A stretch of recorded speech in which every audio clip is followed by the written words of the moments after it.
Hi there, friends. Coming back at you with another episode of the Pre-Ride Show presented by FSA. Need a chance to spend a few minutes with none other than Alan Lim. Thank you, sir. What's going on? Not much. We're just here enjoying ourselves at Unbound and excited about getting back into the world. Noted expert in the field of hydration and nutrition for athletes and people in general, and then founder of Scratch Labs. When you look back at the beginning of what you did with Scratch, did you ever think you'd make it here today where the brand is? Not at all. I mean, I think we always had big hopes. We had big dreams, but myself and Ian McGregor, Aaron Foster, we were the three that started the company. Aaron was an old college roommate of mine. Ian, I had coached since he was literally in high school. And we were all going through a big transition in our lives. We thought that Scratch was going to be something that helped us get to the next step in our lives. I was leaving the Pro Tour. Ian was injured and couldn't race spikes anymore. Aaron was working as a stand-up comedian and wasn't going so well. Sorry, Aaron. And we called the company Scratch because we were literally starting from scratch. Beautiful. And it was our belief that no matter where you find yourself in life, you can always start from scratch. We were very, very ignorant. And, if ignorance is bliss, we were lucky enough to be able to follow our bliss. And what ended up happening was, I think that we started finding a lot of joy in the process. And we started realizing that we had given ourselves an opportunity to not only be intellectually engaged, but to be part of our community, to meaningfully help others become better, and that we could pace ourselves in a way where we could have fun. And I think when we realized that, that's when we started to gain the momentum we have today and the team and the culture. I can remember back to the days when Scratch was taking off and the athletes you were working with. Was there an aha moment when you realized you really had something? You'd clearly been working with your product at the World Tour level before it got exposed here, but was there a moment that you can remember that says, wow, we got something here? Yeah, I think that for me, there were a number of these moments all the time, and they keep you going, right? I've always believed in the product. I always knew that it was a good product. I never really wanted to make it because it was a pain in the ass. And so, one aha was just the persistence of the athletes who were asking me to make it. And initially we were making it using a paint shaker at the local hardware store. So it was a pain in the ass to do so. I think as the organization began to grow in that first year, another big aha moment was when we needed help from our community. For example, we used to put stickers on bags. We didn't understand how to print bags. Our packaging was all over the place. And people from our local community would show up in the evenings, 30, 40 at a time, to just help us put on stickers, and we would throw like a little pizza party. Yep. And that was another kind of like, holy cow, this is meaningful to people. I think for me, the next biggest transition was as we started hiring people, and I started feeling really responsible for. I got a business here. Like, oh my gosh, like you have kids, like don't have kids. Yeah, right. But the shift was going from feeling really responsible for taking care of people and making sure that the business was going to be able to support them, to realizing that I wasn't taking care of people, they were all taking care of me. And when you have that paradigm shift of like, wow, I'm not hiring because I'm concerned about, the quality of job or micromanaging somebody. Profitability and all those things. Yeah, but you're hiring someone because they genuinely do it better than you, and they're genuinely making your life easier and better. All of a sudden it becomes, a pleasure to manage and inspire or engage with others, rather than feeling like you're the one who's got to control everything. Yeah. Right. And that was pretty neat. And I think there are always these kind of epiphanies and things that you learn about business and about how you want to grow a company. And I think the last thing for us was realizing that we had something really special in terms of the brand, the culture, the community, that the idea of selling just didn't seem appealing. And there was, I think, in business, a lot of outside external pressure to build brands and to sell them, them. And that's a narrative that you see all over the industry in terms of getting rich really fast. Turn and burn, yeah. Turn and burn. And for us, when we realized that we could pace ourselves, enjoy ourselves, and that wasn't necessary, there was, I think, a lot of relief, not just for me and for Ian, but for everyone in the company, that we're just going to ride our own ride. That's beautiful. And in a relatively short time, the brand has expanded and grown, and you're constantly tinkering with new products and new innovation. Yeah. What are some of those examples of the ones that really took off for you, and maybe what also are you tinkering around with that we might be able to see next? If you're willing to give us a peek inside the kitchen. Absolutely. Pardon the pun. Yeah, I think the tinkering is I think a huge acknowledgement that we don't know everything, and that there has to be a lot of humility with respect to innovation, product development, and helping athletes. Ultimately, it's the athletes we work with that always give us insight on what to do in the future. And when I was trying to solve the problem of GI distress on the World Tour, there was always the notion that, hey, if we keep our sports drink lower in concentration, focus on real food like the sushi, rice cakes, etc., that was a really good, viable solution. But a lot of our customers, a lot of the athletes were coming back at us and saying, look, we don't want to get GI distress, but we can't always open up a package and eat food. We don't have time to make rice cakes all the time. And so I started pursuing, how do we make a high calorie drink mix and not have someone pee out of their butthole, right? Like, how do you prevent that GI distress? We found that in a really, really complex carbohydrate called cluster dextrin, or highly branched cyclic dextrin, which, if you look at normal maltodextrin, it's about 3 to maybe 10 or 15 glucose units that make one molecule. This carbohydrate, HBCD, or highly branched cyclic dextrin, is about 60 to 80 glucose units in one molecule, and it's highly branched. It's almost like a Christmas wreath structure. Makes it highly soluble, makes it easier to digest, and we were finding that we could put up to 400 calories in a bottle and that athletes could well tolerate it. So that was a big shift for us, realizing like, oh wow, there could be a way to get liquid carbohydrate. And so when we launched Super Fuel, which was our high calorie sports drink offering, we didn't think that it was gonna reach a large audience, but we were really surprised that it did solve a problem for so many people. And so that's one of our really hot products from last year. The other big innovation this year has been a Rice Krispie treat. And it sounds a little silly, but I grew up on basically gas station food when I was growing up cycling, right? I grew up, bonking on a ride, walking into a 7-Eleven and getting Rice Krispie treats or Hostess apple pies or whatever sweet and sugary thing would like spike the crap out of my blood sugar. Right. And so I've always had a nostalgia for these junk foods, right? But I wanted to make a version that had that same level of nostalgia, but also was better for you, right? So we ended up making a whole grain type of Rice Krispie treat with, wild rice and red rice and brown rice and white rice and a little bit of puffed quinoa, using a lighter mallow and, adding different, inclusions for flavors. It turned out to be just such a delightful, treat. But here's the context, and this is the contradiction in all sports nutrition. What's good for you when you are going as hard as possible, right, or bonking, is what's also bad for you when you're sitting on your butt playing video games. Right. And so this was a food product that we found had a really high glycemic index, was really easy to eat, was really delicious, and we just launched that about a month ago. Awesome. And that's been a gangbuster product for us. So there is some contradiction, right? You need to respect and think about the science and what works to solve problems for athletes. But I think that it's okay to lean into nostalgia and taste and flavor and have something that also makes you feel good emotionally. Right.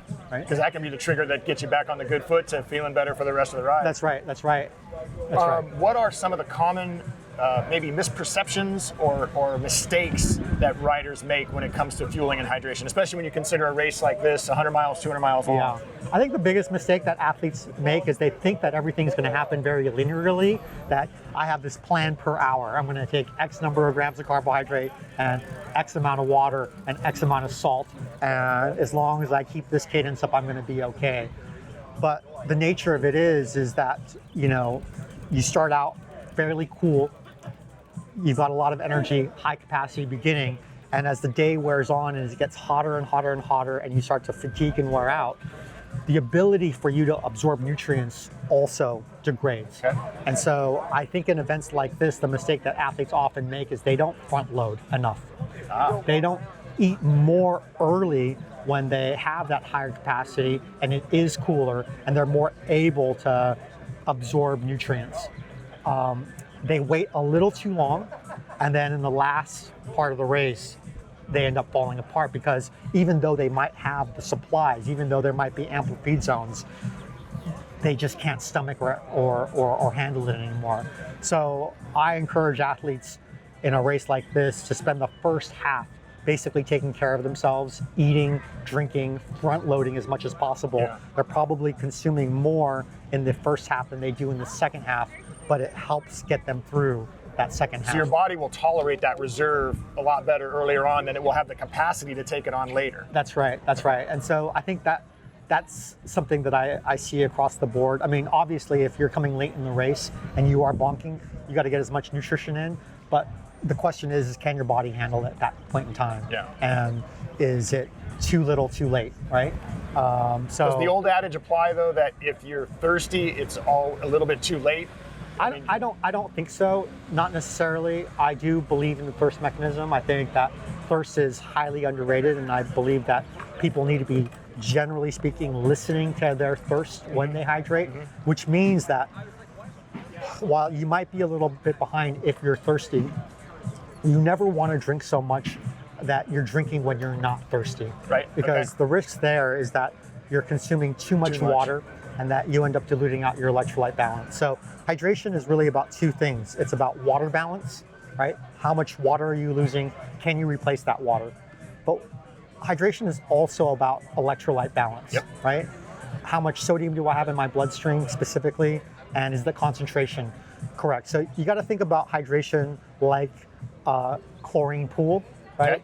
Or how about a salt pool? Okay. And not only do you want to keep the water level appropriate for jumping off the diving board, but you also want to keep the concentration of salt appropriate.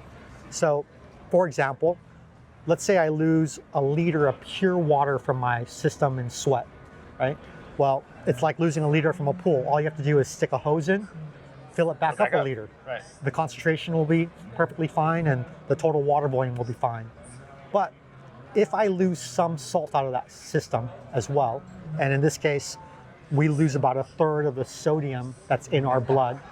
Well, now if I lose a liter of sweat, my thirst mechanism, which is controlled by the sodium concentration during exercise, is only going to let me drink about 2/3 of a liter. Okay. And so your thirst mechanism is purposely making you dehydrate over time because it's trying to keep you from drinking so much that you dilute out your blood sodium. Okay. Because there's not as much salt in the system anymore. Right. Now, if you replace the salt that you lose in real time, I think thirst can be a really good mechanism for hydrating. So what I always tell people is lead with the salt, don't lead with the water, right? Okay. Figure out how much salt you're losing per hour. Make sure you're replacing that. If you do, your thirst mechanism is going to guide you. Okay. Yeah. So it's a little safer to go by thirst. You can make an argument that maybe you push performance a little more if you go by water, but I go with safety. Listen to your Dropping some thirst. serious science on us here. Before we get too far into it, let's check on any thoughts or considerations you have on the race tomorrow. Any favorites you have in mind? We've got a massive European invasion that's occurred. And all the top American favorites are here. Who do you like? I'm interested in Lawrence Dam, right? He's super interesting to me. He's a top 10 rider from the Tour de France. We got Pro Tour guys sneaking up on us. Look out. Our set is being invaded by the Pro Tour. What's up, You're guys? so strong. You're so Oh, strong. geez, I didn't even notice there was a camera. Were That's you guys all in right. the middle of this? We're chatting. I'm so sorry. This is When how I it think rolls. about this No, race, roll I in, think guys. about the type of Introduce your friends cyclist. here. Well, I think about the type of cyclist who can hold an axe. Like if you can't handle an axe, you can't handle this gravel race. 200K gravel. Right? Yeah, I think that's And I think that a lot of your training, Keel, has been about chopping wood. Yeah, I mean, like, I like to taper things out, you know, and sort of do some periodization. So I start with maple and, like, work my way towards Madrona as I'm approaching the race. The harder woods. Yeah, and I'll dip in some fir and some cedar in between to, keep things light between my efforts. But, Now, do you still wake up in the morning and the first thing you think about is hardwood? Lately, actually, it's been about 12-volt wiring. Okay. I have dreams of 12-volt wiring scenarios now because I've been redoing the electrical system on my boat, and Man. it's a lot different than house wiring. There's a lot going on there. Dang. Different gauges of wire. I dream about crafting tools. Keel, why don't you tell people about who you are and how you maintain your sexy look? I'm Keel Reinen, and I don't use conditioner or soap usually. You know, you have a perfectly calibrated microbiome. Yeah, I hope that's Yeah, true. yeah. I want that to be true. I want scientists. Yeah, let me tell you what I research learned on the Pro Tour. I learned that if I just stopped showering altogether, at some point I would become equilibrated with the environment and I would stop stinking. Now, I just smell like nature. All the time. Yeah, smell me. Blending in with the surrounding. Haven't showered since 2010. Colorado fragrance for sure. Yeah, right? Clean living. It's a clean living. It doesn't smell like anything. Fuck. You're kind of a clean dude. Yeah. I'm like generally. No, it's just I gave up on. I don't wash my jeans anymore. Yeah. I bathe in the Salish Sea, salt water. That's great. Here's also a hot tip for your hair. Yogurt. Just. Yogurt. I want to see a TikTok with you conditioning your hair with With the wavy problem is, hair too I in like the eating wind. too much. The carton of yogurt be gone on my waffles in the morning. L-acidophilus. I've not tried that yet. Okay, how do you feel? I feel excited that there's a bike event in America. That's And what we you're all do, here. brother. We all do for sure. And do you have a strategy? Yeah. Or is there no strategy? Yeah. Pedal No hard. matter what. Yeah. Ah. I'm gonna be one of the diehard people out there. If everything goes wrong, you'll still see me out there. For sure. Hour 15, Yeah! no problem. Love it. How many tubes are you taking? I'm taking 2. Okay. Because How I many think, plugs are you taking? 6. Okay. All right. There you go. Insider. Yeah. Pump or CO2? Insider secrets from a guy who has no idea what he's doing. Doesn't matter. All right, pump or CO2? Oh man, that's pump. I think pump. Okay, you're committed to pump now. Yeah, because I like I said, I'm finishing no matter what. Yeah. If you're gonna finish no matter what, you need a pump. The lightning round of questions. Here's a real tough one: chain tool. Yeah. Chain Okay. breaker. Okay. This is an intimate question. Do you think you'll need to take a poop during the race? It's so long. I did last year. Yeah. I've got a different strategy now. I had Okay. a second kid in Yeah. anticipation of coming back here. Yeah. So now I wake up at 4:30 in the morning. Okay. So there's a 2-hour time change. So you're that shuts out calibrated. to 6:30, so I'm not quite calibrated, but Oh I'm man, close. middle of the night. Yeah, it was a bold move. I think I don't think anybody else had a second kid to prepare for Kansas. Yeah. I think that puts me in an elite situation. Yeah. But I hope it pays dividends. Ah. And if I win here, they're going to pay for her college tuition. I think is what I heard. That's what I've heard as well. There's Yeah. rumors of that. It's a big check. Yeah. It's one of those Looking big. at you, Kansas. Come through for me. It is always great here on the Pure Gravel set when we get the World Tour guys rolling in and taking over the interview. Best of luck to you, Keel. Thank you. Alan Lim joining us. We appreciate you, brother. Thank you. Thank you. Thanks for tuning in to this episode of the Pre-Ride Show presented by FSA. Subscribe on our YouTube channel and hit that bell so we get Click here, click there, notifications click of all up the there. future interviews that drop on the set here today. Thanks, brother.